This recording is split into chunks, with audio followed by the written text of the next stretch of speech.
విధి విధానాలతో వాళ్ళ సంస్థ నడుస్తుంది. మీకు శ్రీధర్ గారు మంచి అవగాహన కల్పిస్తారు.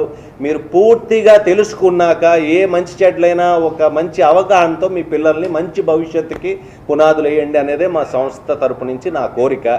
నా పేరు Harshini and I finished my first year in KSMA university. So ఆ యూనివర్సిటీకి నేను శ్రీధర్ సార్ వాళ్ళ ద్వారా జాయిన్ అయ్యాను. He found me the best university. We have Indian food also. Indian food untadi and also RK sir inka Rahul anna they'll take care of us. A problem వచ్చినా సరే weekly అలా visit అవుతూనే ఉంటారు. We can share everything. అంటే personal problem చాలా నీట్గా handle చేస్తారు. And for mainly girls అస్సలు ఎవ్వరు పేరెంట్స్ కానీ ఏ టెన్షన్ అక్కర్లేదు. It's safe country. చాలా సేఫ్గా ఫీల్ అవ్వచ్చు. లైక్ సేఫ్ ఎన్వైర్న్మెంట్ అన్నీ ఉంటుంది. And we also have a lot of Indian students like in Telugu అందరూ అన్ని టైప్స్ ఆఫ్ స్టూడెంట్స్ కూడా ఉంటారు. So it's a safe place and no worries.